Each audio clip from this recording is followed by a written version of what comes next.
Good morning everyone and welcome back to another video. If you see these little lights, that's just from my disco ball.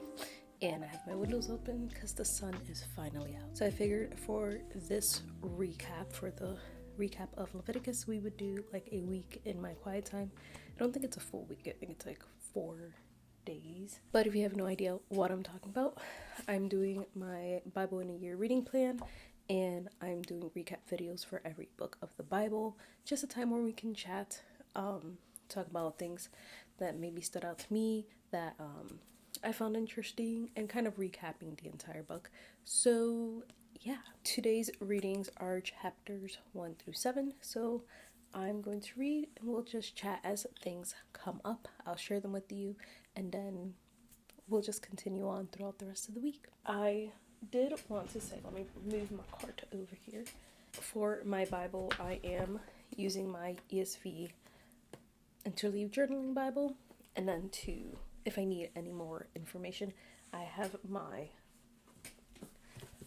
Bible Knowledge Commentary for the Old Testament, and I also have my Life Application Bible. Things are falling. And I'm also going to see if I use this Layman's Bible book commentary for Leviticus, Numbers, and Deuteronomy, so I'll be using this for the next 3 books. I did use this when I did my Micah study at the end of last year, and I really enjoyed it. It's very easy to read. They're very short. It's like a paragraph or 2 for each section, and that was good. So now I'm gonna get started, and yeah, just gonna read and we will chat as things come along.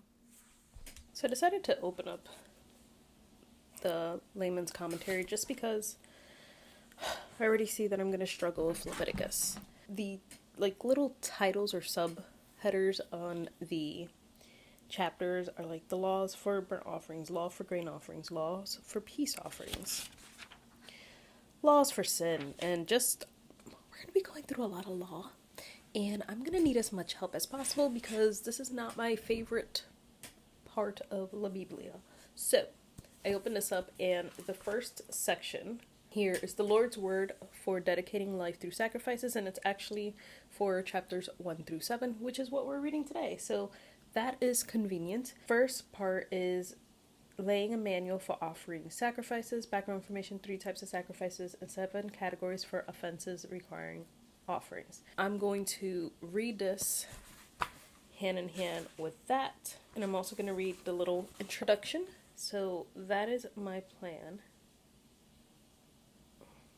I feel like sometimes it gives background to when this stuff is taking place, all that jazz, and I need the most help I can get.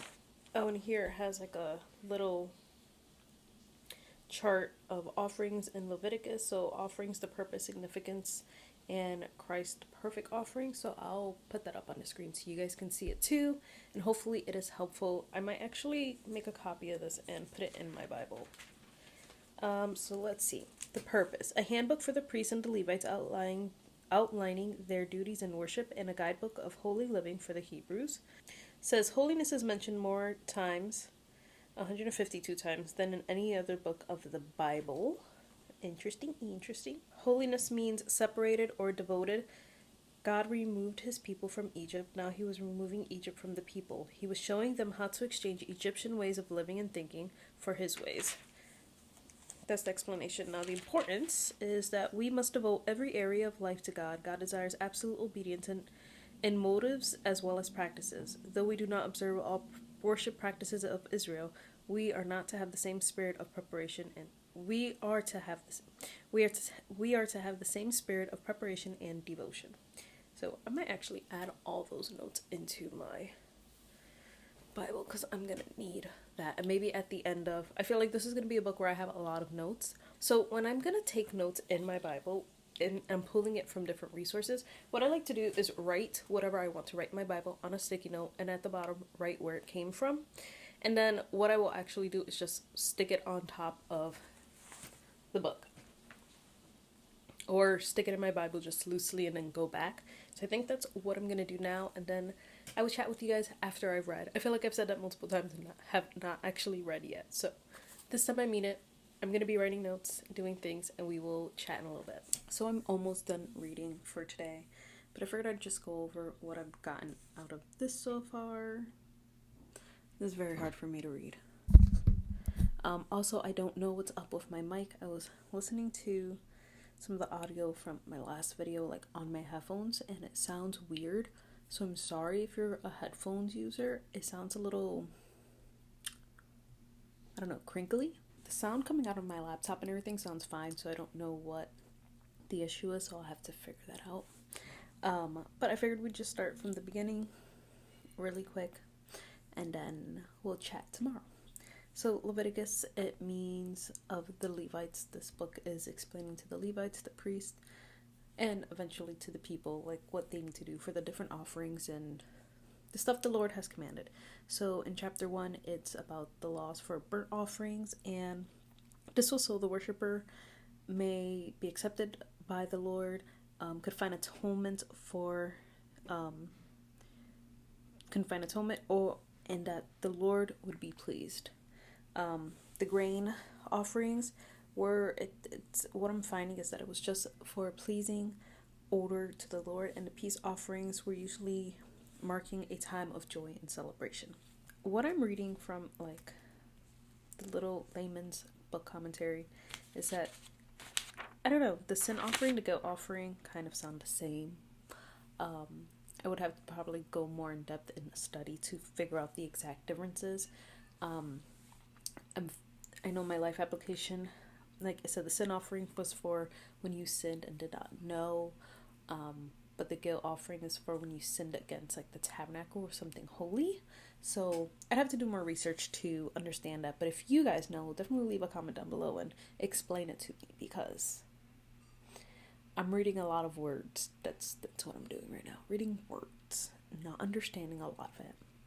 But here for chapter 5, verse 7, it says, "But if he cannot afford a lamb, then he shall bring to the Lord as his compensation for the sin that he has committed 2 turtle doves or 2 pigeons, one for a sin offering and the other for a burnt offering." And that, I have here marked in my Bible that is what Mary and Joseph offered to the Lord, because they was poor.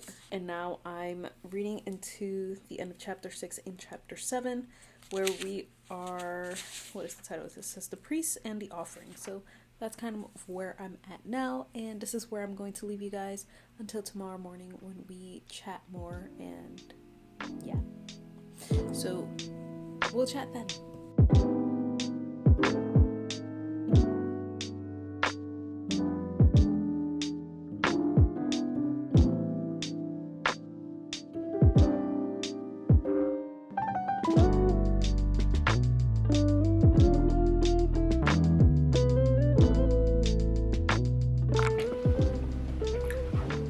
Hello everyone. It is 2 days later. Yesterday I ended up reading my Bible really late, so I didn't get it on here, but I figured I'd give you a little recap of what I read yesterday. So what did we see? Did I even talk about what we read in Leviticus like the first day? Because I know in like the layman's commentary it just mentioned certain things and about holiness, and then so I'll read that to you guys too, but like each chapter kind of went over a different type of offering: the burnt offerings, grain offerings, peace offerings, sin offerings, guilt offerings. I feel like I have memory of this, but what the layman's commentary said was, holiness is a way of defining relationship. Neither persons or objects are holy in themselves. They, like the instruments used in the tabernacle, were holy by virtue of a relationship. They belonged to God and were used in his service. Yet holiness does not mean to be unapproachable or inaccessible for either God or persons. Leviticus is a word from God on the dedication of life, both personal and national. So I just thought that was interesting, and yeah. So today, or yesterday, was chapters 8 to 15, and I am playing a little bit of catch up today. So we'll chat later on about today's stuff for day 3, but for day 2, chapters 8 and 5, 8 through 15, we see how Aaron and his sons are being consecrated by the Lord, and then also how it doesn't say exactly. I know it says that here, I'll read it. Chapter 10 verses 1 through 3, it says, "Now Nadab and Aaron's sons each took his censer and put fire in it and laid incense on it and offered unauthorized fire unto the Lord, which he had not commanded them. And fire came out from before the Lord and consumed them, and they died before the Lord.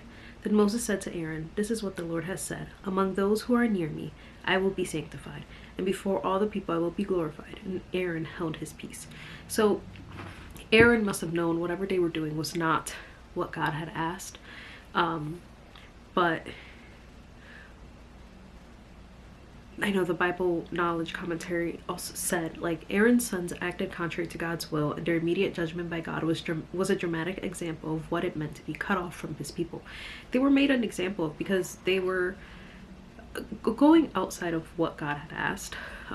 Not sure if whether they were just burning whatever they wanted, or however it was contrary to what God wanted, and they died immediately. And then you see something similar happen again towards the end of chapter 8.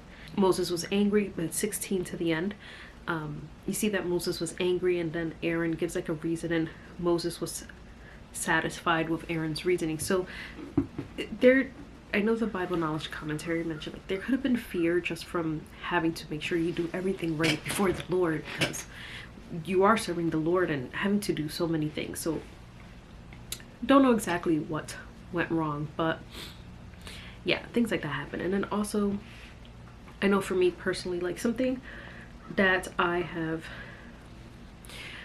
just wanting clear understanding or direction for my life on things is like drinking alcohol, because I feel like I think that's something a lot of Christians get caught up on. And I know for me, I just have been praying to God, asking him to show me like what his word says and what to do. So I just wanted to share with you guys what God showed me, and I'm not saying that this is what everyone should do, like this right and wrong. I'm not here to tell you what's right and wrong. I'm just here to share with you guys what God is showing me, how God is growing me, and how God is convicting me.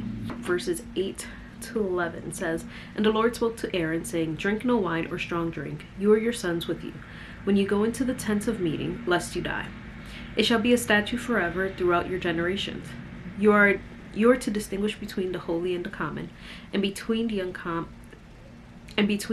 and clean. And you are to teach the people of Israel all the statutes that the Lord has spoken to them by Moses." That just helped give me clarity for myself, for my convictions, that this is how I see it. God told the Israelites they were to be set apart from the rest of the world to show God's glory and to glorify God. And then the Levites were set apart to serve in the temple, to serve God and be set apart from the people even more.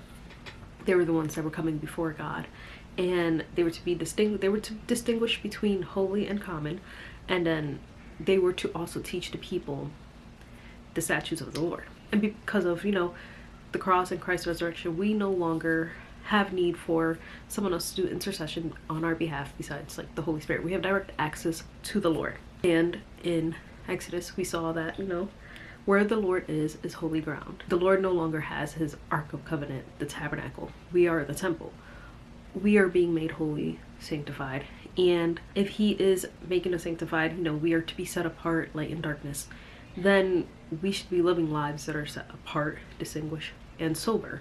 And I'm just thinking, like, if he wanted the Levites and Aaron, those serving directly in his tabernacle, making the sacrifices, coming to him before him, to be sober without drink, wouldn't he want the same for us? This is just like where my mind's going, because alcohol does lower your inhibitions, lower your judgment, and this is just like how I've been thinking about it. And then also, I think I've mentioned this before, maybe 2 years ago now. My pastor had done like a whole lesson about like Christian liberty, and just like not necessarily saying like this is wrong and this is right, but kind of like, there are things that people argue over, and there's no need, like the point of this life is not to argue about who's right and who's wrong. But then he also gave verses and like questions like, will it be spiritually beneficial? Will it bring me into bondage? Will it help others by example? Will it build me up? Will it build my brother up? Will it glorify God? Will it lead others to Christ? Like, how does it affect your testimony? Will it slow you down in your relationship with Christ? Kind of like just different questions to get your mind thinking, like, why do you want to do this thing? Are you motivated by God to do these things, or are you motivated by self and the world to do these things? Will it glorify God? Will it bring him up? Will it help us be more set apart? So just thinking on those things, that's kind of like where I'm getting my stance from. And I just figured I'd mention it because, like, the whole point of these recaps and just me chatting with you guys about what I'm learning in my quiet time is to be open and honest with you guys, and just to truly share. Like, I feel like if I didn't share this thing, like, this was a big thing I got out of this last night, so why wouldn't I share this with you guys? And yeah, everyone has their own convictions, their own leading, but this is just where I see the Holy Spirit leading me and what he showed me. And I think it's interesting. Wow, that car going off in the background is very, very annoying. Also, I want to share these things with you guys so you guys can see, like, where my convictions are coming from. And I just thought, oh, here, the thought came back.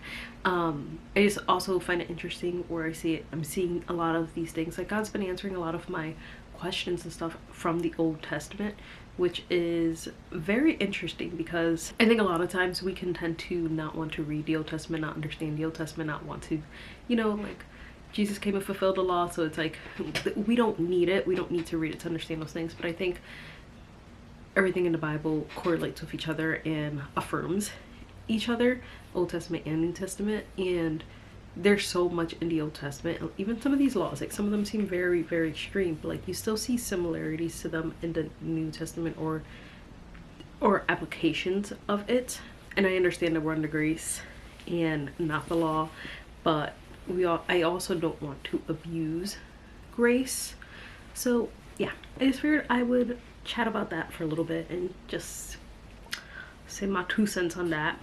And then after the rest of the chapters are kind of going through the law about, like, what to eat that's clean and what's unclean, things not to eat, and then purification after childbirth, which is interesting. I want to look up, I want to do, like, more research on that, but I just don't have the time. So put on the, like, the list of things that I want to look up in more detail. And then also the laws on leprosy and purification for leprosy. So there's a lot of law. Leviticus, it's all law. And it's just like I said before, like how my life application said, it's like a guidebook for the Levites and everything they had to do in the tabernacle, everything the people had to do too. Not just the Levites, like, they had to come, they had to give things for sacrificing, do the cleaning rituals. Like, can you imagine the life and just the amount of work you had to do in order to stay clean and to have your sins forgiven and to just all the things naturally that happen? Like, if you're losing your hair, you had to come before the priest. If you were going bald after having a child, just womanly things. And anytime, like, there must have been a lot of fear in understanding that the Lord was setting them apart, and it was a very different life back then. We don't worry about these things like they did, so it's just very interesting. But yeah, I just wanted to chat on those things, and I'm gonna finish up my reading for today. I guess technically day 3, chapter 16 through 20, and then we can chat a little bit after that too. And yeah, hello, today's actually, I guess, our recap day. This week has been an extreme slow reading of my Bible, and I'm really grateful for these recap days in my Bible reading plan because I did not realize how intense reading sometimes 10 chapters in a day would be, and that's just real life. I am still just going through laws and punishments, the different feasts, acceptable offerings, the different uses of things for the tabernacle, and that's pretty much the book of Leviticus. I feel like this is one of the harder books. This was I don't know if this is the most realistic week in my life. Well, it's realistic for this week because this is what we got.